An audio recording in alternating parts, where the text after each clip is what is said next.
If I had to choose between all of the species of snakes, my favorite would probably be the Western Hognose snake. These are amazing little snakes, cute personalities, not to mention they look cute themselves. This one's name is Huff and Puff. She might live up to her name here in front of us. Hey, sweetie. Oh, you're going into shed, aren't you? This is a Western Hognose snake in its wild type mutation, so this is the normal coloration that you would find outside. And they are amazing snakes, in my opinion, because they're very calm. As you can see, they don't move very fast. They only get about 3 feet long for females, and between 1.5 feet and 2 feet for males. They don't get very big, and they're named, of course, after their upturned snout. Hopefully you can see it here. There we go. So their snout is curved up at the end, and they use that nose for digging. They'll dig around in the dirt and leaves to find their favorite food, which are frogs and toads. The hognose snake is pretty well known for its defense mechanism. When it's intimidated, the first thing it does is it stretches out this loose skin around its neck to try to look like a cobra.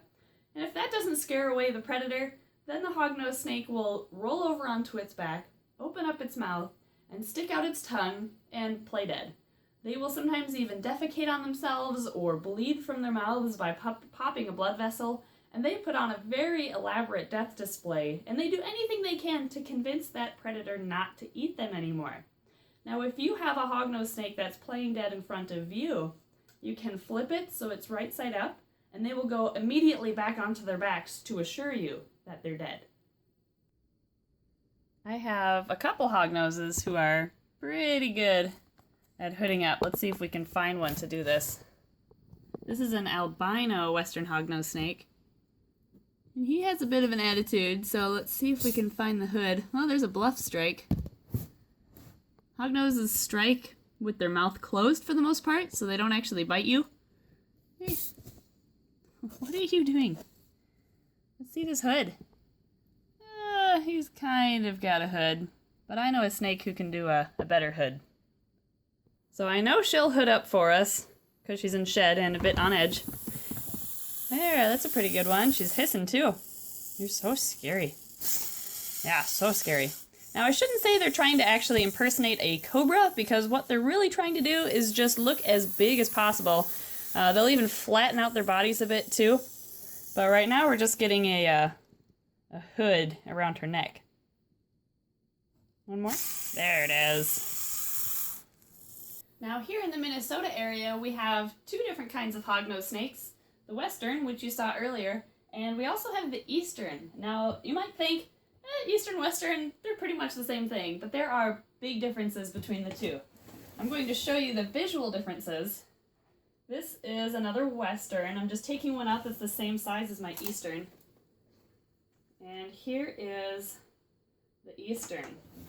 Now the first thing you might notice is a color difference. The Eastern right here is quite a bit darker in color, and they have these large black ears, so to speak, behind their heads. The Western is more of a brown color. They also have a bit of a different pattern too. The Eastern's on the bottom. Another difference between the two is that the Western hognose snake's nose is much more obviously curved up at the end than the Eastern's. Eastern hognose snakes also tend to have more of an attitude. They're more likely to flare up their hood and hiss or strike than the Westerns do, but that being said, that's really based on the individual. If you're looking for a pet hognose snake, get a Western. Do not get an Eastern. These are strict toad eaters in the wild, and they are very, very difficult to get to eat rodents. I got this one from a kid who took him from the wild as a hatchling, tried to get him just to eat rodents straight up, didn't realize that these are toad eaters, and after a few months, it was winter time, he still had never eaten, and the kid just gave him to me because he just gave up on the snake. So what I have to do to feed him is I actually have to take his fuzzy or small hopper, and I have to put a small toadlet on top of the mouse for him to start eating on one end, and then he just continues and eats the rest of the mouse. But Westerns are much easier to get on a diet of rodents, so this is the kind that you want as a pet. I feed my hognose snakes twice weekly when they're young, and would you calm down? fine. Okay, we're not using you in the rest of this video because I'm trying to show people how nice hognose snakes are. Like this one is. She has no problems. Okay, let's try this again.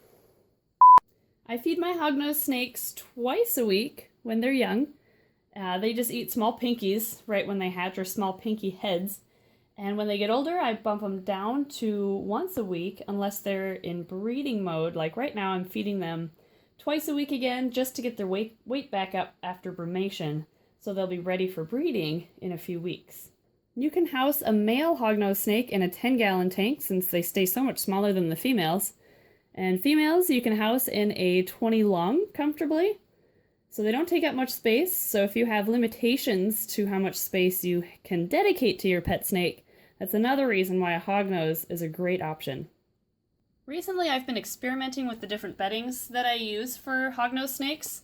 I have some Carefresh, some KT, but I'm still convinced that aspen fibers are the best way to go because they allow the snake to burrow and it will actually maintain its shape, so it'll keep the tunnels throughout their enclosure.